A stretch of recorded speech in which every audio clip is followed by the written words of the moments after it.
Ya. Apa itu? Yang pertama, zadan lil ma'ad.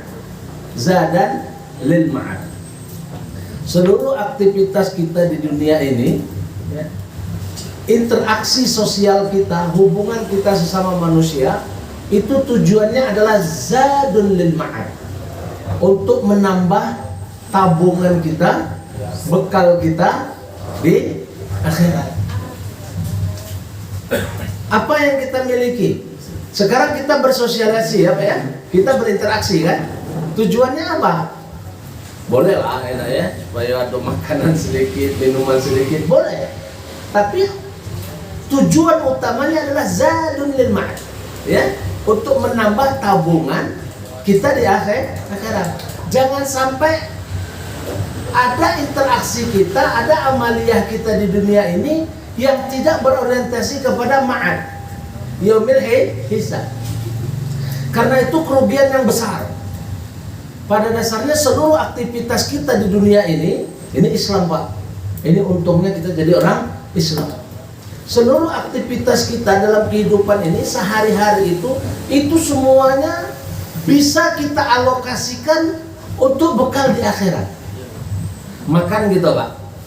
Makan itu bisa memiliki muatan untuk bekal di akhirat. Tidak hanya makan sekedar melepas rasa lapar.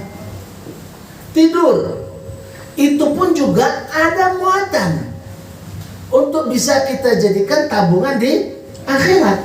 Bukan hanya sekedar tidur menghilangkan rasa kantuk.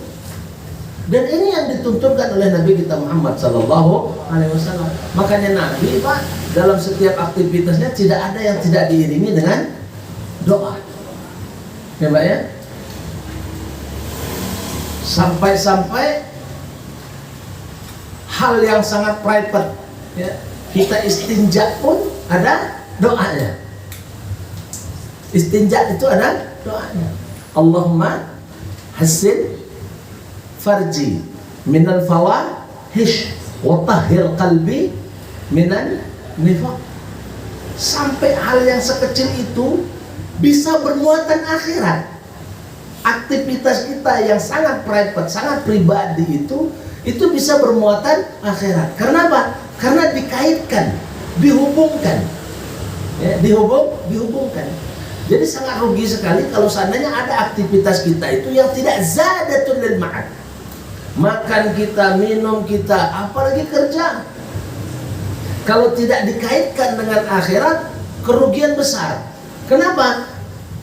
Karena yang ad-dunya mazra'ah, ad-dunya mazra'ah. Dunia ini tempat kita panen, tempat kita nanam. Jadi kapan panennya? Nanti di akhirat. Kalau kita sudah panen di dunia sedikit, panennya sedikit, sudahlah sedikit, menikmatinya sebentar, rugi. Makanya tidak berharap kita amaliyah kita itu kita dapatkan ganjarannya di dunia, karena sedikit dan sebentar. Yang kita harapkan banyak dan abadi. Makanya pesan Nabi Allah Ibrahim AS, aktivitas kita, hubungan sosial kita, ya, amaliyah hablum minan nas kita itu harus bermuatan zadatul lil ma'ad. Pastikan itu, Pak. Ya, anak istri kita, harta kita, seluruhnya harus orientasinya bermuatan kepada menambah bekal kita di akhirat. Apapun itu.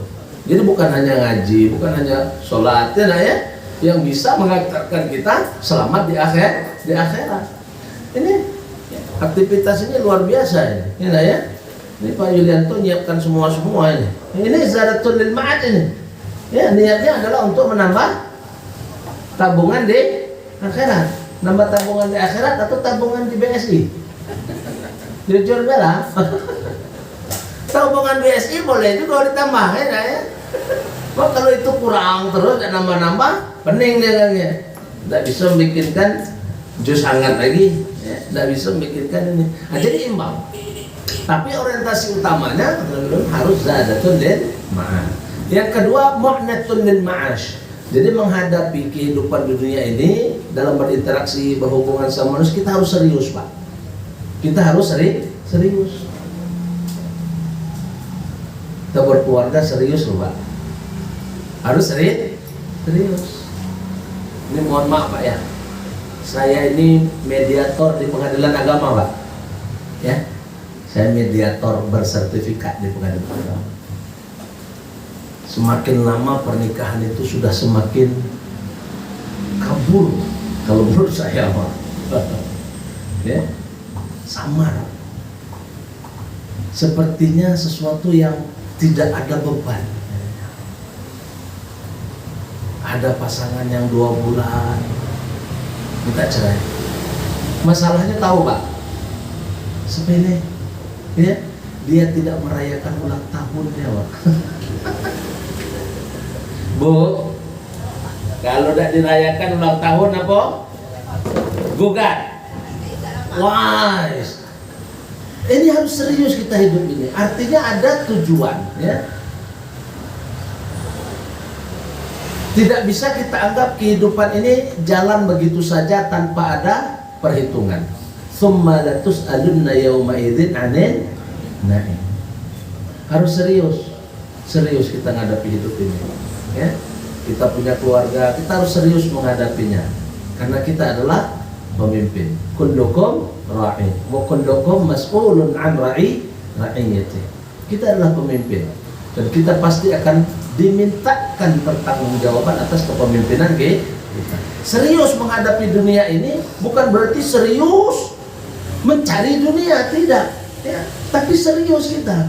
Jangan main-main. Karena umur kita ini dipakai bekerja habis, tidak dipakai bekerja habis. Ya dah. Nah yang main-main itu mohon maaf, Pak. Ni'matani kata Rasulullah. Maghbunun katsirun fihina katsirun minan nas ya. Abad as-sihhatu wal faragh. Ni'matani. Maghbunun katsirun minan nas as-sihhah wal faragh. Ada 2 nikmat yang manusia sering kali lalai. Apa itu? As-sehat wal faragh. Sehat dan waktu luang. Kalau sehat ini kita santai macamnya, ya. Santai saja, healing, yang penting adem, nyaman, tenang, ya. Ya. Yang penting perut kenyang, ya. Saku tebal, tidur. Ada macam itu bahasanya. Makan bertambah, lalok bakar buah. Apa lagi? Buang aja ya, laswa. Nah, itu kan artinya santai sekali hidupnya. Padahal setiap detik yang kita nikmati ini tsumma latus'alunna yauma idzin 'anil serius. Karena semuanya akan dipertanggungjawabkan. Ini pesan ya dalam suhufnya Nabi Allah Ibrahim alaihissalam. Kemudian yang ketiga, apa katanya? Zadatul ma'ad wa mu'natul ma'ash. Yang kedua, senang, cukup, enak ya, cukup dengan bima halallahu ilaih. Ya. Kita merasa bahwasanya yang halal itu menyenangkan, yang halal itu mencukupkan. Nah ini harus ada pada diri kita, ya. Karena yang halal itu mudah, yang haram itu susah, betul gak, Pak? Yang halal itu murah, yang haram itu mahal. Cuma kadang-kadang kita lebih tertarik, ya. Ada istilah nih, mohon maaf nih, ya. Ibu-ibu lagi nih, Bu, kalau belanja kadang-kadang, ya. Kan sekarang belanja lebih banyak, Pak, yang nimbang dewe, Pak. Pembeli nimbang dewe, betul Bu ya? Cabai nimbang dewe, bawang nimbang dewe, galonnya nimbang dewe, ya. Nah, jadi kalau kita lah nimbang dewe ini cemano? Harusnya begitu, ya. Jangan sampai kita belinya 1 kilo, 1 kilo, tapi ada keinginan ya, terbesit lebih kelas sekadis ada tahu juga. Nah ini kan kita mengejar sesuatu yang merusak sekilo nah, ya, hanya untuk mendapatkan yang satu garis. Dan ketika dia mendapatkan yang satu garis lepas lebih dari yang 1 kilo itu, dia merasa mendapatkan untung. Nah ini yang anehnya. Padahal dengan 1 garis yang berlebih itu, yang 1 kilo ini jadi rusak. Tapi anehnya dia berasumsi dia mendapat untung karena berhasil dia melakukan ketidakjujuran. Nah, ini yang kita jadi takut, Pak. Ya. Kita merasa cukup, merasa nyaman dengan yang telah dihalalkan Allah Subhanahu wa Ta'ala kepada kita. Karena memang yang haram itu godaannya besar. Kalau yang halal, tidak. Mana banyak yang halal dengan yang diharamkan Allah, Pak? Mana banyak, Pak? Yang halal. Betul ini? Yang halal lebih banyak, Pak, daripada yang haram. Tapi kalau seandainya kecondongan kita ya, terhadap yang halal ini sudah semakin lemah, ya, nauzubillah Pak sekarang ya, bahkan kadang-kadang ada yang dianggap normal wajar, ya, nah, ya, wajarlah dia melakukan itu karena dia ini, ya, kita tidak mau sebut ini karena dia kamera ya, mano-mano dia kalau kita salah sebut ya, kita tak mau menyudutkan orang lain, ya, tapi yang jelas mereka tahu apa yang mereka telah lakukan, ya. Melakukan tindak yang diharamkan itu dianggap wajar, wajar. Nah ini sekarang kalau sudah terang-terangan, Pak, itu nauzubillah, itu min alamatis sah, ya, nah, ya, perzinahan sudah terang-terangan, perjudian sudah terang-terangan, ya Pak ya, itu nauzubillah, itu min alamatis sah. Nah, ini harus kita merasa nyaman, merasa tenang, merasa cukup dengan apa yang telah dihalalkan oleh Allah Subhanahu wa Ta'ala. Mudah-mudahan dengan 3 kriteria yang diamanahkan ini, kalau bisa kita ya sedikit demi sedikit melaksanakannya, insya Allah lah ya, kita akan terhindar dari kehinaan dan kita mencapai kebahagiaan atau kemuliaan di hadapan Allah Subhanahu wa Ta'ala. Cukup dari saya, silakan kalau ada tanya jawab. Baik, alhamdulillahirrahmanirrahim. Sudah dengarkan semua paparan ilmu yang sudah disampaikan oleh Ustaz tadi, maka kita buka sesi tanya jawab. Ayo, siapa yang mau bertanya mengenai kunci kemuliaannya?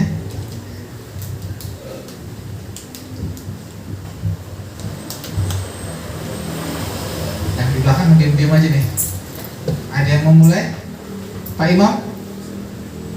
Pak Das? Mau mulai membuka pertanyaan? Atau Pak Ipik?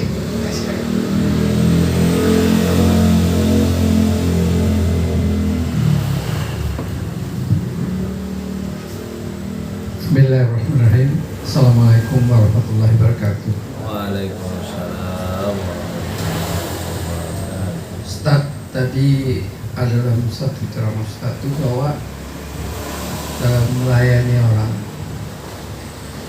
kita harus bukan harus melayani, kita lebih cenderung menghormati yang lebih hebat dari kita, mungkin penyalat, mungkin orang kaya, atau mungkin artis ya. Kalau saya agak terbalik Ustaz, karena saya kalau ketemu dengan orang yang lebih mungkin lebih rendah statusnya dari saya, bukan ekonominya atau semuanya lah gitu, saya lebih takut menghadapi orang-orang yang seperti itu. Karena saya berpikir itu orang-orang seperti itu gampang sedih. Nah kalau dia sedih, doanya dikabulkan Allah. Nah itu yang saya takutkan itu gitu. Jadi saya kira menghadapi orang-orang yang seperti itu ya lebih istimewa gitu daripada orang yang datang pejabat. Saya biasa-biasa kalaupun dia menganggap kita sombong atau angkuh, dia kan keangkuhan dia muncul biasanya. Allah bari itu baik kalau sombong gitu. Jadi doanya dengar Allah gitu. Nah ini prinsip saya. Tapi apakah itu salah menurut agama gitu? Ya. Karena saya itu bukan berdasarkan karena Allah jadinya itu begitu Ustaz. Tapi karena saya tahu bahwa orang-orang yang seperti itu gitu. Dan kadang-kadang saya kalau dalam pergaulan dengan orang, saya berfungsi sebagai penari. Teman saya itu berfungsi sebagai gendang. Kalau gendangnya joget, saya joget dengan dia. Tapi kalau gendangnya lambat belum gerak. cepat Saya ngikuti gaya dia lah gitu. Iya. Walaupun dia penjabat, walaupun dia apa. Iya. Terima kasih Ustaz. Ya, itu yang kita harapkan Bapak Ibu ya. Kita bersikap itu ya, membedakannya itu dalam artian porsinya ya, porsinya. Cuma melebihkan ya, dan merendahkan ini yang kita sangat sayangkan ya. Rasulullah tidak pernah ya dengan para kaisar ya, An-Najasyi, dia tidak tunduk ya, tidak mengibar. Rasulullah ya, setara ya, meskipun di hadapan para al-malik An-Najasyi tidak pernah Nabi. Dan dengan kaum muslimin Rasulullah bersahabat dengan para fuqaha para masakin. Mereka semua merasa dimuliakan oleh Nabi, merasa dimuliakan oleh Nabi. Jadi kita bersosialisasi, berinteraksi, jangan ya itu tadi kan, kalau kita ini kan condong terlebih dahulu, tidak semua ya Pak ya, condong terlebih dahulu menilai dari view, tampilan dulu. Makanya Allah sudah membatasi itu. Innallaha la yanzur ila aswarikum wa la ila ajsamikum, kata Allah. Aku tidak akan melihat apa status kamu, apa tidak. Lakin yanzuru fi qulubikum. Jadi kita ya pakaian orang terserah lah apa yang mau dia pakai. Boleh kan? Bagus, pakai pakaian yang bagus, pakaian yang Rasulullah pakai pakaian rapi, bersih, pakai minyak ya. Kami baca kitab Syama'il Pak, ini belajar anak-anak nih ya. Nabi itu pakai minyak, rapi, rambutnya Pak ya. Ya, baju Nabi bersih ya kan, harum. Minyak Nabi apa namanya? Hah? Minyak gas? Rasulullah pakai minyak Pak, mana-mana ya, harum ya. Jadi sholat jamaah harus harum-harum Pak, supaya sebelah khusyuk. Kalau kita maka dia sebelah tak khusyuk. Jadi begitu Pak ya, kita bersikap. Jadi jangan sampai kita merubah ya sikap kita hanya karena ada tampilan mereka yang berbeda. Nah itu yang tidak diperkenankan Pak ya. Bapak luar biasa ya, terhadap para fuqaha malah lebih memuliakan. Itu memang harusnya seperti itu kita ya. Apalagi anak yatim ya Pak ya. Anak yatim tuh dihardi saja dia karena bapak tak ada lagi kan. Nah itu ya Pak ya. Jangan melihat dari casingnya ya. Nah, ini berat juga Pak kita Pak. Tapi tetap kita proporsional ya. Jangan pula gubernur suruh duduk di bawah, tak boleh. Iya kan? Kita ini sama Pak. Tak, bukan macam itu ya. Ada penempatan yang proporsional sifatnya. Ya, proporsional. Itu interaksi yang kita jangan dipaksa-paksakan ya nah ya. Kalau depan orang hebat tuh macam ini kok mengkerut dia Pak, ngadap tuh mengkerut macam itu ya. Cium tangan Pak. Kalau depan orang miskin tangannya mikonya kok ada boleh macam itu Pak. Buruk gitu nampak orang Pak, tuh kata orang Jambi itu kan. Depan orang Gedang, ada orang seberang sekau. Depan orang Gedang dia macam tuh, macam kukuknya. Kalau di Bandung, ini yang kita nauzubillah berinteraksi seperti ini ya. Rasulullah seorang nabi, dan itu mencerminkan betapa Rasulullah memiliki akhlak yang mulia. Dan inilah yang akan menyelamatkan kita, ya, memuliakan kita. Ketika kita menghinakan, maka ketika itu kita akan dihinakan. Man tarafa'a wada'ahu Allah, wa man tawada'a rafa'ahu Allah. Ya, siapa yang membesar-besarkan dirinya, meninggi-ninggikan dirinya, itu akan dijatuhkan oleh. Sudahlah, kita ini hamba di mata Allah, merendahlah di hadapan Allah Subhanahu wa taala. Insyaallah tarafa. Allah. Di hadapan Allah kita mulia itu lebih utama daripada disanjung dan dipuji manusia sedunia, tapi kita di hadapan Allah Subhanahu wa taala luar biasa. Cukup dari saya. Ada lagi? Baik, ayo selanjutnya siapa yang mau bertanya? Ibu-ibu ada yang mau bertanya, Bu? Maju. Pak Des, ada yang mau bertanya kan? Banyak buku.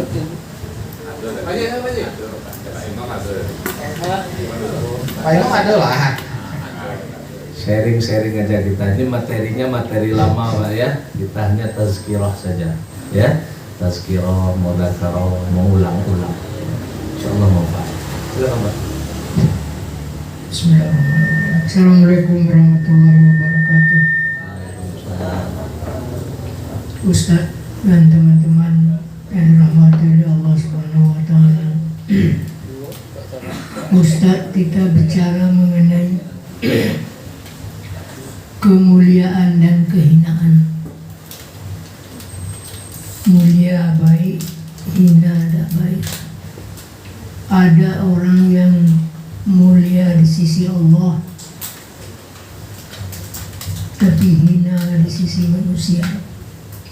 Ada juga yang mulia di sisi manusia, hina di sisi Allah. Ada yang mulia kedua-duanya, mulia di sisi Allah, mulia di sisi manusia. Ada juga kedua-duanya hina di sisi Allah, hina di sisi manusia. Banyak orang seperti itu, banyak. Sekarang banyak nih. Indonesia ini banyak nih. Kita tidak menuduh, ini penilaian saja. Hina di sisi manusia, hina di sisi Allah Subhanahu wa taala. Pertanyaan saya, Ustaz, ini bagaimana ini orang-orang seperti ini? Memang disengaja atau tidak tahu, atau memang sudah ditakdirkan dia seperti itu? Hina di mata manusia, hina di sisi Allah. Makasih Ustaz. Assalamualaikum warahmatullahi wabarakatuh. Ini ceritanya lain ini ya. Kalau cerita takdir ini agak beda ini ya. Ada kalau kita ya Pak ya, Asy'ariyah ya. Ya, sesuatu itu memang berdasarkan usaha dan upaya. Innallaha la yughayyiru ma biqaumin hatta yughayyiru ma bi anfusihim. Tak berubah kalau dia tak mau berubah. Nah ini keinginan ini yang penting Pak. Nah berubah sesuatu itu bisa dipengaruhi dari dalam dirinya maupun dari luar. Nah ini sekuat apa dirinya mau berubah dan sebesar apa lingkungannya bisa berubah, nah, ini sangat besar pengaruhnya. Ya. Kalau kita sebut itu takdir, itu Jabariyah Pak nanti Pak. Kita terjumus kepada Jabariyah. Kenapa dia bodoh? Takdir, ya nggak bisa begitu, ya nak ya. Kenapa dia miskin? Takdir. Nah itu pahamnya berbeda, ya nak ya. Jadi kenapa mereka mengambil pilihan itu? Ya karena kesadaran mereka di situ. Tidak ada yang tidak tahu bahwasanya meninggalkan sholat itu dosa. Tanya sama mereka. Bahkan orang non muslim pun tanya apa? Berdosa apa dosa katanya. Betul Pak ya? Tapi kenapa ditinggalkannya? Tak bisa kita bilang itu takdir. Dia sengaja meninggalkan. Tahu dia. Bisa tidak dia mengerjakan? Bisa dia sebetulnya mengerjakan. Tapi dia tidak mau. Itu pilihan. Makanya amaliyah kita ini akan ditimbang berdasarkan apa yang kita lakukan. Itu tanggung jawab kita Pak ya, sama-sama ya. Ini yang ya, dunia sudah tak dapat ya, akhirat juga nanti jelas-jelas dia lepas. Itu ya kita tidak bisa tutup mata kan. Ada yang seperti itu. Makanya doa kita kan tidak mau begitu. Seperti yang Bapak bilang tadi kan, kalau bisa dunia senang, akhirat senang. Kalaupun boleh memilih, walal akhiratu khairun laka minal ula. Kalaupun harus memilih, maka prioritas kita akhirat. Di dunia boleh, tapi nikmat dunia sementara. Ya Pak ya. Tapi kalaupun sengsara di dunia ya susah juga kan. Benar nggak? Tapi sesusah-susahnya Hanya ada nih Rabi'atul Adawiyah. Saya terapa nih Pak, terapa. Jadi Rabi'atul Adawiyah ini bapaknya mau pergi kerja. Rabi'atul Adawiyah seorang sufi Pak ya. Jadi dia mau pergi kerja. Sebelum pergi kerja bapaknya bilang, "Nak, anaknya 4 ya, salah satunya Rabi'atul Adawiyah. Nah, nanti kalau bapak pulang tidak bisa membawa rezeki yang halal, boleh tidak bapak bawa rezeki yang haram?" katanya. Apa jawab Rabi'atul Adawiyah? "Bapak, kalau lapar di dunia bisalah kita bertahan, Pak. Sakit di dunia, lapar di dunia, bisa kita bertahan. Kalaupun tak bisa bertahan kita, ya pasti ujung-ujungnya mati. Selesailah penderitaan kita," katanya. Tapi kalau di akhirat nanti, ini tak ada hadis, tidak ada akhirnya. Ini kan pilihan namanya, Pak. Ini namanya pilihan. Kalau bapak bawa yang haram menjadi darah daging, ini akan menjadi pertanggungjawaban kita di hadapan Allah yang ketika itu tidak ada batasan waktu. Sampai kapan kita akan menanggung derita itu? Ini kan pilihan, Pak. Maka dia siap untuk lapar daripada makan haram. Pilihan. Kecuali memang dia tidak dikaruniai oleh Allah Subhanahu wa taala apa? Akal. Nah, kalau dia tidak dikaruniai oleh Allah Subhanahu wa taala akal, maka rufi'atil qalam. Rufi'atil qalam. Perbuatan salahnya, kehinaannya itu tidak akan dicatat oleh Allah Subhanahu wa taala. Tapi selagi dia aqil, ad-din la dina liman la aqlalah. Selagi dia punya akal, maka agama akan menghitung dirinya sebagai mukallaf. Orang yang akan bertanggung jawab. Kalau akalnya tidak ada, baru dia tidak dihitung, tidak mukallaf. Nah, begitu mungkin dari saya. Ada yang lain? Cukup ya? Pak Imam cukup? Begitu mungkin Pak ya. Ibu-ibu ada tanya tak? Ada nih adik kita mau bertanya Ustaz. Cukup ini ya, 3 aja ya. Penutup ini ya. Ya, silakan. Afwan Ustaz, saya mau bertanya. Ya, betul.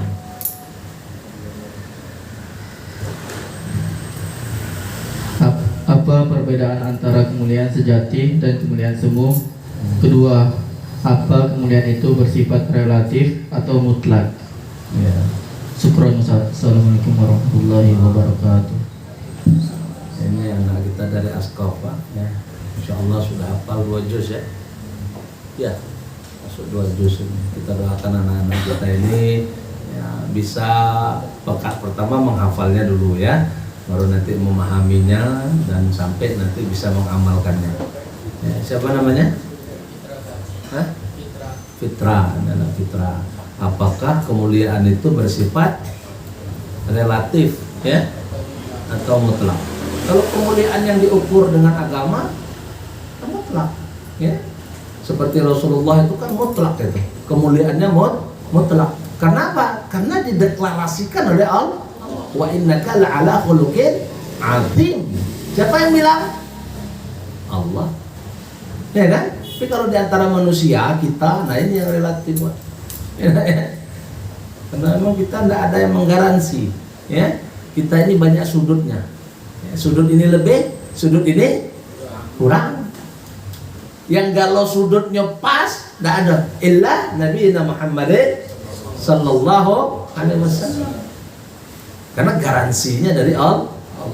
Jadi kalau kita ya, kita semulia-mulianya kita pasti ada celahnya. Secela-celahnya manusia pasti ada mulianya. Tinggal kita hitung aja Pak nanti. Makanya nanti di akhirat kita akan ada mizan ya, ada timbangan. Mana beratnya, mana ringan. Nah itu nanda ya. Jadi ada. Terus apa lagi yang kedua?